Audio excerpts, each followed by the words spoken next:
ये कहानी रामायण की है। अब मूल रामायण में ये कहानी था या नहीं, इसको लेकर कई सारे मत हैं।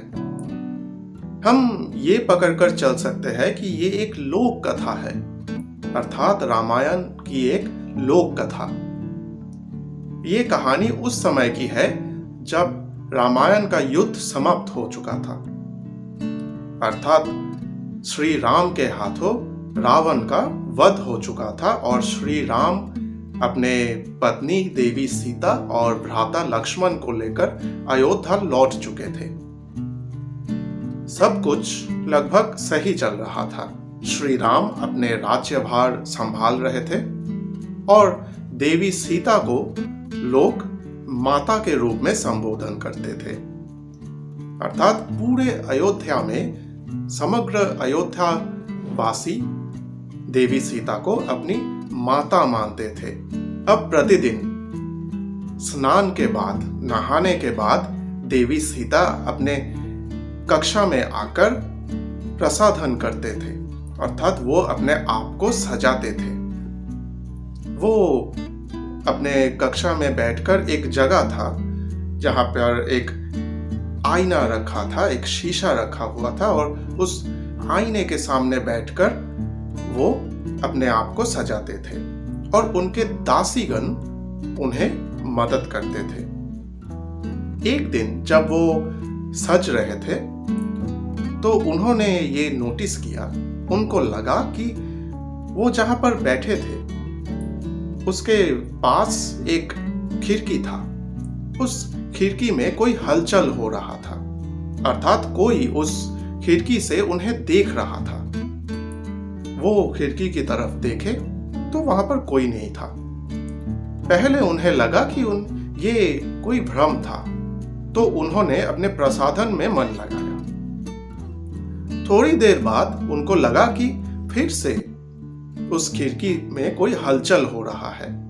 उन्होंने फिर से उस खिड़की के तरफ देखा और उन्होंने देखा कि वहां कोई नहीं है, लेकिन उन्हें लगा कि ये कैसे हो सकता है। मैं महसूस कर रहा हूं कि कोई वहां पर खड़े होकर मुझे देख रहा है, लेकिन जब मैं उस तरफ देख रही हूं वहां पर कोई नहीं है। तो इस बार वो तैयार होकर बैठी थी। वो तैयार थी कि अगली बार जब कोई हलचल होगा तो मैं तुरंत उस खिड़की की तरफ जाऊंगा और देखूंगा कि कौन है वहां पर और कौन वहां चोरी छुपे मुझे देख रहा है। अब जैसा उन्होंने सोचा, फिर से जब एक हलचल हुई उस खिड़की के पास, वो तुरंत अपने आसन छोड़कर उठकर वहां पर उस खिड़की के तरफ जाकर देखा कि हनुमान वहां से भाग रहा है। तो वो आश्चर्यचकित हो गए कि हनुमान ऐसे क्यों करेगा, वो इस खिड़की से छुपकर मुझे क्यों देखेगा। अब ये बात तो उतना अच्छा भी नहीं है कि किसी पराये स्त्री जो कि उसका गुरु पत्नी है, उनको इस तरह चोरी छुपे खिड़की से देखना ये कोई अच्छी बात नहीं है। तो उन्होंने सोचा, उन्होंने तय किया कि अगली बार जब हनुमान आएगा तो वो उन्हें अंदर बुलाकर उनसे पूछेंगे कि वो ऐसा क्यों करते हैं। अगले दिन जब फिर से स्नान के बाद देवी सीता अपने कक्ष में आकर प्रसाधन करने बैठे, थोड़ी देर बाद फिर से उस खिड़की में एक हलचल हुआ। अब उन्होंने अपने दासियों से कहा कि तुम लोग थोड़ी देर के लिए बाहर जाकर प्रतीक्षा करो, जब तक मैं ना बुलाऊं तुम लोग अंदर मत आना। वो लोग बाहर गए तो देवी सीता ने हनुमान को बुलाया। उन्होंने कहा कि हनुमान अंदर आओ, मैं तुमसे कुछ पूछना चाहती हूं। अब हनुमान भयभीत हो गए और उन्हें शर्म भी आने लगा था। वो अपने सर को नीचा करके और हाथों को ऐसे जोड़कर अंदर आकर देवी सीता के सामने वो खड़े हो गए। देवी सीता ने उनसे पूछा कि हनुमान, मैंने ये देखा है कि प्रतिदिन तुम इस खिड़की के पास आकर चोरी छुपे मुझे देखते हो। ऐसा क्यों करते हो? क्या तुम्हें पता नहीं है कि ऐसे कोई भी पराये स्त्री को देखना सही नहीं होता है? और मैं तुम्हारे गुरु, तुम्हारे प्रभु की पत्नी भी हूं, तुम ऐसे हरकत क्यों करते हो? हनुमान ने कुछ नहीं कहा, वो वैसे ही खड़े रहे। अब देवी सीता धीरज खो रहे थे। उन्होंने फिर से पूछा, हनुमान, क्या तुम मेरे प्रश्न के उत्तर दोगे? नहीं तो मैं तुम्हारे प्रभु को ये सब बता दूंगा। अब हनुमान ने सोचा कि ये सही नहीं होगा, प्रभु के पास ये समाचार पहुंचना सही नहीं होगा। तो उन्होंने वैसे ही खड़े होकर, अर्थात हाथों को जोड़कर सर को नीचे रखकर उन्होंने कहा कि माता, आप मुझे क्षमा करें। मेरे मन में आपके लिए कोई भी गंदा विचार नहीं है। मेरे मन में बस एक सवाल है, एक प्रश्न है जिसका उत्तर मैं ढूंढ रहा हूं। देवी सीता आश्चर्य होकर उनसे पूछा कि ऐसे कौन सा प्रश्न है हनुमान जो तुम ऐसे पूछना चाहते हो? अर्थात प्रतिदिन खिड़की से चोरी छुपे मुझे देखकर पूछना चाहते हो। तुम मुझसे कहो, अगर मेरे पास इसके उत्तर होगा तो मैं जरूर तुम्हें इस प्रश्न का उत्तर बता दूंगा। अब हनुमान ने उनसे पूछा, माता, मैंने देखा है प्रतिदिन आपकी प्रसाधन संपूर्ण हो जाने के बाद थोड़े से लाल रंग लेकर आप अपने सर में लगाते हैं, आप अपने माथे में लगाते हैं। ऐसा क्यों? इस लाल रंग में ऐसा क्या है जो आप इतने भक्ति भाव से इसको अपने सर में लगाते हैं? अब देवी सीता हंस पड़े। उनको लगा कि देखो तो, ये तो बिल्कुल बच्चा है और मैं क्या क्या सोच रही थी। उन्होंने हनुमान से कहा कि इसको सिंदूर कहते हैं। ये केवल एक लाल रंग नहीं है, ये सिंदूर है। हर शादीशुदा औरत अपने पति के, अपने स्वामी के मंगल कामना हेतु इसे अपने माथे पर लगाते हैं। इसको अपने माथे पर लगाने से उनके पति की मंगल होती है।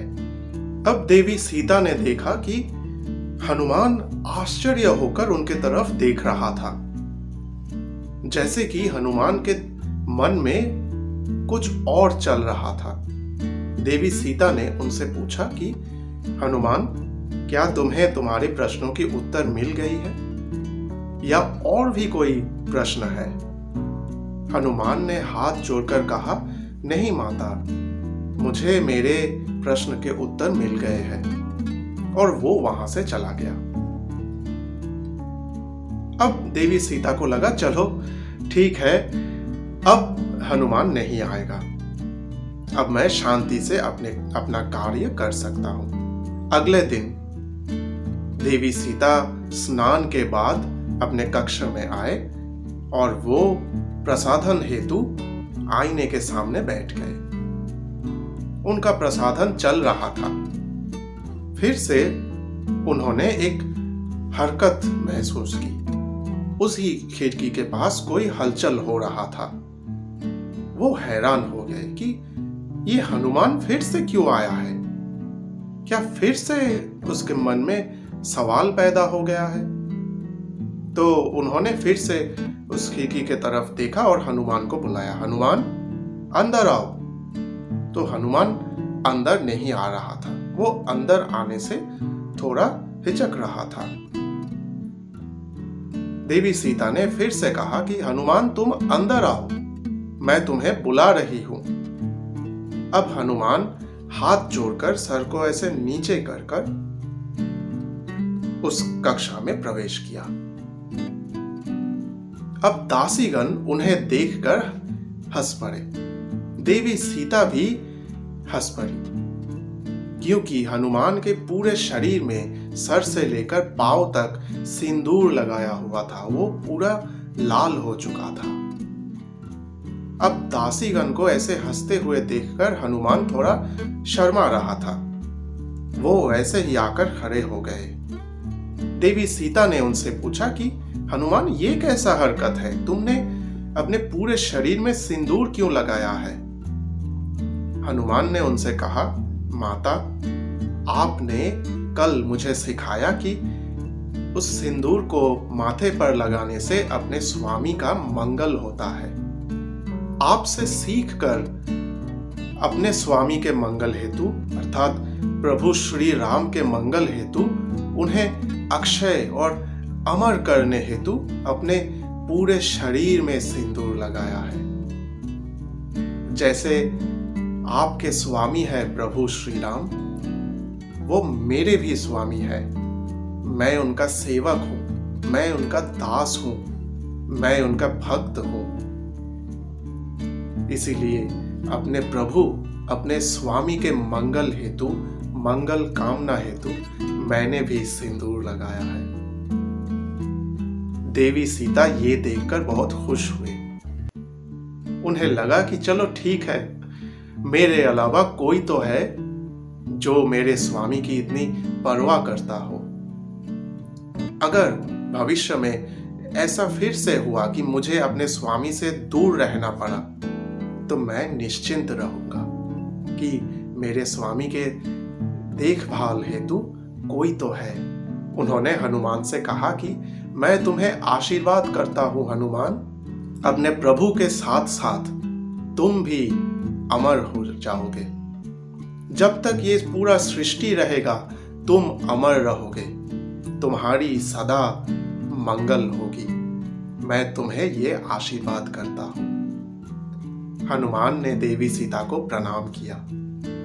अब ये जो कहानी है, इस कहानी को बार बार कहने से मुझे बहुत आनंद होता है। जब भी मैं इस कहानी को किसी को सुनाता हूँ, किसी से कहता हूँ, तो मुझे बहुत आनंद होता है, क्योंकि इस कहानी के अंदर छुपा हुआ एक गहरा मीनिंग है, एक अर्थ है।